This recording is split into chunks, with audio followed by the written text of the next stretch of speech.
चर्चाभावेन प्रमदीत्मनादरदुरेह क्षणादाशित सर्गी गणगण समृद्ध सुखनिधि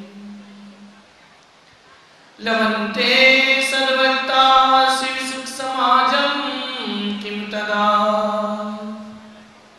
महावीर स्वामी नयनपथिगामी भवतु मे महावीर स्वामी नयनपथिगामी भवतु मे महावीर स्वामी नयनपथिगामी भवतु मे। प्रथम तीर्थंकर ऋषभदेव भगवान की, भगवान महावीर स्वामी की, परम पूज्य गुरुदेव आचार्य श्री पुष्पदंत सागर जी महाराज की, अहिंसा परमो धर्म की प्यारी प्यारी बंदियां।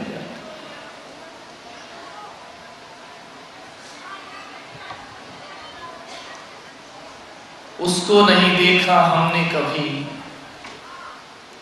हमें उसकी जरूरत क्या होगी। रे मां तेरी सूरत से बगलत भगवान की सूरत क्या।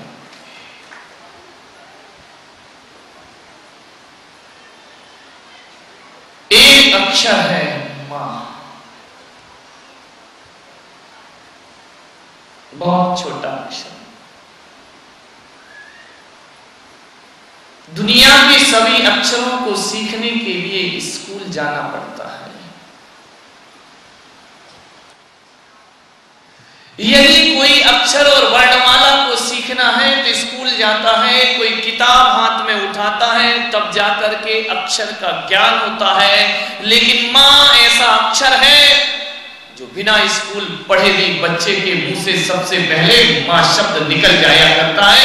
इसे पढ़ने के लिए किसी स्कूल में जाने की जरूरत नहीं होती है। ध्यान रखना, इंसान ही नहीं मेरे भाई, मां शब्द तो जानवर का बच्चा भी बोल लिया करता है। गाय का बछड़ा सबसे पहले मां शब्द बोलता है। मां के लिए किसी भी स्कूल में जाने की जरूरत नहीं है, मां के लिए किसी शिक्षक से सीखने की जरूरत नहीं है। मां शब्द एक छोटा सा अक्षर है, एक अक्षर, लेकिन हकीकत में देखो तो एक अक्षर नहीं है। दुनिया के सारे शब्दकोश किसी में समाहित है तो एक मां में समाहित हो जाया करते हैं। मां शब्द भले एक अक्षर का हो, लेकिन मां शब्द किसी विश्वविद्यालय से कम नहीं हुआ करता है। मां शब्द किसी स्कूल से कम नहीं हुआ करता है। मां से बड़ी यूनिवर्सिटी दुनिया में कोई दूसरी नहीं हो सकती। मां अरे जिस शब्द को जुबान पर लाओ तो जुबान मीठी हो जाती है। मां शब्द वो शब्द है कि कानों में यदि चला जाए तो अमृत घुल जाया करता है। और मां शब्द वो शब्द है कि यदि किसी अनजान महिला को भी मां कह दिया जाए तो उसका आशीर्वाद प्राप्त हो जाया करता है। मां कह दो तो गौरव बढ़ जाता है, मां कह दो तो सम्मान बढ़ जाया करता है। इतना महान है एक मां शब्द। ध्यान रखना, कभी किसी बुढ़िया को बुढ़िया कहना और कभी किसी बुढ़िया को मां कहना, तो ध्यान रखना दोनों में बड़ा अंतर पड़ जाया करता है। विचार करना, मां में ममता का शहद समाया है, मां में मिठास समाई हुई है। और हम भारत के लोग मां कहना जानते हैं। और जिस देश के लोग मां कहना नहीं जानते हैं, जिस देश में मां शब्द नहीं होता है, उस देश में मां बाप का सम्मान भी नहीं होता है, और उस देश में मां बाप की इज्जत नहीं होती है। उस देश में मां और बेटे के रिश्ते व्यक्तिगत स्वार्थ की लाभ हानि की तुला पर तुला करते हैं। हमारा भारत देश है जो मां की कीमत जानता है। मां, तुम्हारा बेटा क्या बोलता है? मामा, मम्मी। हरे माताओं से मेरा निवेदन है कि मामा और मम्मी कहलाने से पहले एक बार बेटे से बोलना कि बेटा मैं तेरे लिए बहुत तरसी हूं, एक बार तो मुझे मां कह करके बुला, क्योंकि मां कोई शब्द नहीं है, मां कोई संबोधन नहीं है, मां कोई व्यवहारिकता नहीं है। मां तो एक किसी भी बहू से पूछना कि वो विवाह करने के बाद मम्मी बनना चाहती है या मां बनना चाहती है। विचार करिए, मां जब बोला जाता है तो रोम रोम रोमांचित हो जाया करता है। मां जब बोला जाता है तो वात्सल्य टपक जाया करता है। क्या ये विदेशों की भाषाएं हम अपने देश में प्रयोग करते हैं? हमारे देश की भाषा, अरे देवनागरी लिपि जिसे कहा जाता है, अर्थात देवता भी जिसे लिखा करते हैं, देवता भी जिस भाषा को दर्शा करते हैं, वह भाषा भारत की भाषा हुआ करती है, वह भाषा भारत की हिंदी हुआ करती है। ध्यान रखना, हिंदी भारत का गौरव है। हिंदी जैसी भाषा दुनिया में कोई दूसरी नहीं हो सकती है। विदेशों की भाषा में संबंध नहीं टपका करता है, वहां एक समझौता है, लेकिन मेरे भारत की भाषा में संबंध टपका करता है। मां मां कहलाने की आदत डालो बच्चों को। ये बोलो कि बेटा तू हमें मम्मी मत बोल, बेटा तू हमें मामा मत बोल, बेटा तू हमें मॉम मत बोल। बोलना है तो मुझे मां कह करके बुला, क्योंकि हर नारी का सपना रहता है कि जिंदगी में वो एक मां बनना चाहिए। जब से भाषा बदली है ना, तब से तुम्हारे घर के व्यवहार बदल गए।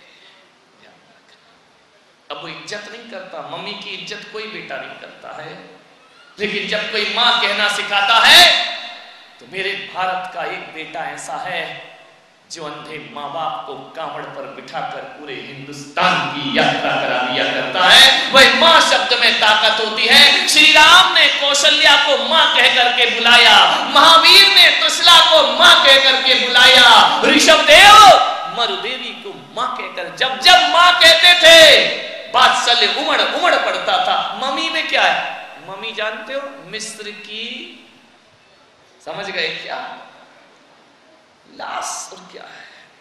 पिताजी को डैड कहने लगे, बाप को भी मारो और माँ को भी मारो, हो गया तुम्हारा धर्म। ध्यान रखिए, विचार करना है, आपको सोचना है। माँ शब्द बोलने का प्रयास करिए, अपने बच्चों को सिखाएं कि बेटा माँ ममता की गागर है। ध्यान रखना, जिंदगी 3 लोगों से जुड़ती है। जिंदगी के 3 आयाम होते हैं, बचपन होता है, जवानी होती है और बुढ़ापा होता है। और एक बात याद रखना, बचपन जाता है तो जवानी आ जाती है, जवानी जाती है तो बुढ़ापा आ जाता है, और बुढ़ापा आ जाए तो फिर वो कभी जाता नहीं है, बल्कि अपने साथ लेकर बुढ़ापे के बाद कुछ नहीं आएगा। अंतिम रील है जिंदगी की, ध्यान रखना। 3 लोगों से संबंध बनेगा। बचपन मां से जुड़ता है, जवानी महात्मा से जुड़ती है, और बुढ़ापा परमात्मा से जुड़ा करता है। ध्यान रखिए, एक मां होती है, एक महात्मा होते हैं और एक परमात्मा होते हैं। बचपन बिगड़ता है तो मां संभाल देती है, जवानी बिगड़ती है तो महात्मा संभाल देते हैं, और बुढ़ापा बिगड़ता है तो परमात्मा संभाल दिया करते। लेकिन एक बात ध्यान रखना कि मां में भी मां है और महात्मा के पीछे भी मां है और परमात्मा के पीछे भी, और इन सबको भी छोड़ो तो तुम एक आत्मा हो, और आत्मा के पीछे भी मां शब्द छिपा हुआ है। मां से रिश्ता कहां तोड़ोगे? हर जगह मां मिलेगी, मां से संबंध कोई नहीं तोड़ सकता इस धरती में। अरे अपनी मां से संबंध तोड़ने का मतलब है अपनी आत्मा से संबंधों को तोड़ लेना है।